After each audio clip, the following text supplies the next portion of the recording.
Hi Facebook, Allison Vercelli here. Happy hump day. I usually come in live on Tuesdays, but I had plans yesterday, so here I am today. But this week I'm talking all about how to be successful. And I wrote a blog post this week talking about the #1 predictor of success. And I will put the link for the blog post in the comments here. But it surprises people what it is. It's not always what we think. But before I get started, I'm going to put a link above, and that is for my Facebook group, Achieve Success. And we are actually doing a 5-day challenge this week. It's not too late to hop right in. And it's 5 days of income producing activity. This is the actual work you need to do to grow your business. And you have to do it consistently. But this 5 days will give you a good jump start. And it's always nice to not do it alone, right? We're all doing it together in the group. So each day I go live, I do a training, and then I actually give you the activities to do with language, etc. So I'll put the link above, and that's for my Facebook group, Achieve Success. It's free, it's open to anyone. So share it with anyone. Feel free to add anybody to the group. It's just a bit.ly link, bit.ly Achieve Success group. And anyone is welcome. And again, this is just the work. This is exactly what I did to go from losing money in network marketing to reaching the top of my company and a multiple 6-figure income. And it's the work you need to do to change your business. So I'll put the link there. Head on over. It's not too late. Everything is still there. You can look at the videos we've done and join us for the last couple of days.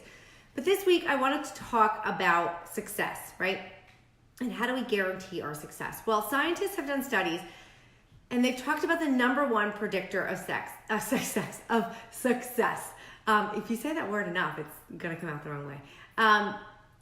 And I think a lot of times, at least in network marketing, I think we have our own preconceived ideas of why people are successful in network marketing. And a lot of times it's, oh, she got in early.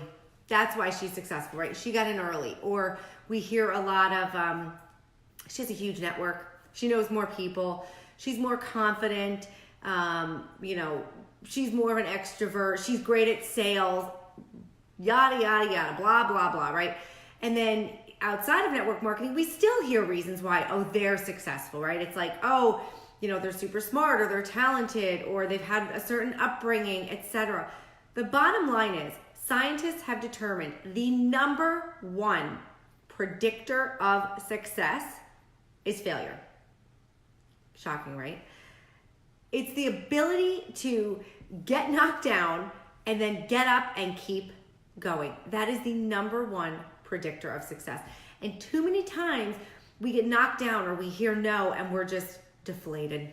And it takes the wind out of our sails and we're just like, I can't do this, right? Can anybody relate to that? Like, give me a thumbs up if you can relate to that, because I've been there, right? It was like, I can't do this. And we tell ourselves every reason why we can't, but they're just stories we tell ourselves. I am a very big believer, especially in network marketing. It is the most equal opportunity business on the planet. Every single person in your company sells the exact same product. They have the exact same compensation plan and they have access to the same training. The variable is you. So why anybody's successful and you're not, it's on you. And I know that sounds harsh, but I'm a pretty to the point person, but that's it. And when I finally stopped telling myself every reason why I couldn't do it, I'm not outgoing enough, I'm too insecure, I don't know enough people, I'm not a salesperson. When I stopped saying all the BS lies to myself, and I finally said, why not me? That's when I achieved success. That's it. And I got to work, obviously, and I did it consistently. But that's the big difference. Those people who are successful, they don't see any other way. So I saw the movie Cars 3. Clearly I have boys, right? I have 3 boys. And in the Cars movie, it's one of my favorite lines of a movie. I don't even remember all of it, but I remember this line. One of the characters said to Lightning McQueen, how did you know you could do it? Like, how did you know you could win? And he said, I never thought I couldn't.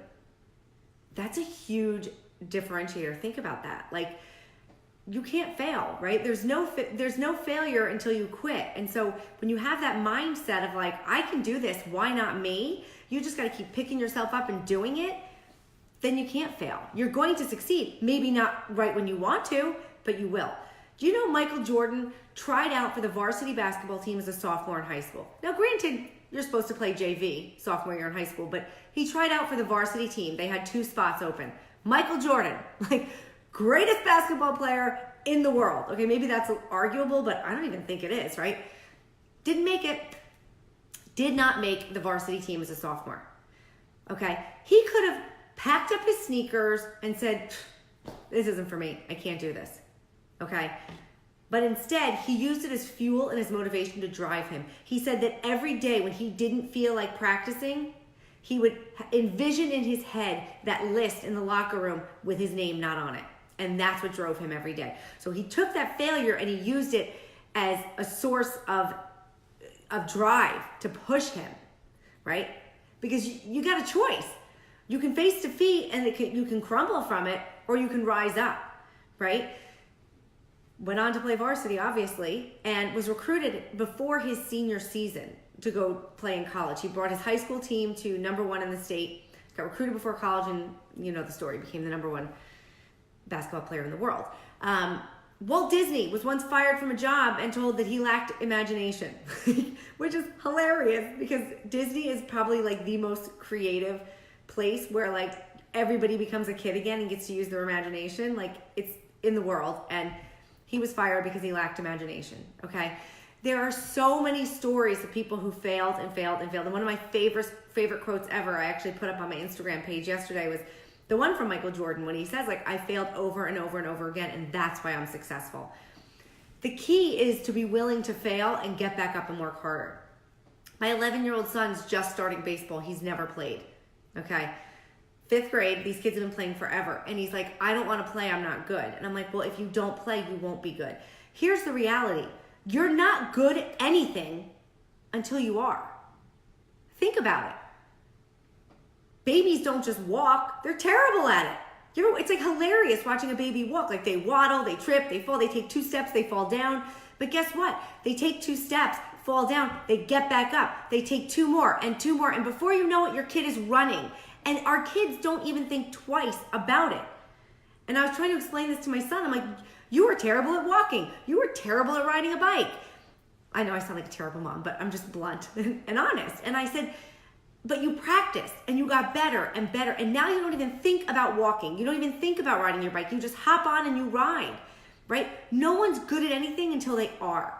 And you've got to be willing to fail over and over and over again. And I think about in my network marketing business, I was talking to someone yesterday and we were just chatting and I said, like a conversation, if I met someone at the park, I might bring up my business like this. And she said, oh, that just rolls off your tongue. And I said, yeah, after years and years of practice, I've choked more times and literally said things to people that like they walk away and I'm like, can I just die now? I'm mortified, right?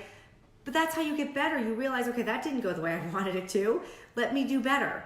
And you just get, it's like anything else in life. And I feel like, especially if you're a parent, you have an obligation to keep working until you succeed. Like my kids are watching and I'm sitting here telling my son, all 3 of them play baseball, but I'm sitting there saying like, you've got to practice and get better and then you'll be good at baseball. And you've got to practice and get better and you'll be good at karate. And you've got to practice your spelling so you do better on your test. So who am I to not take that same advice? And they're watching. They are watching. My son was, this was like 3 years ago. He was like 8 years old.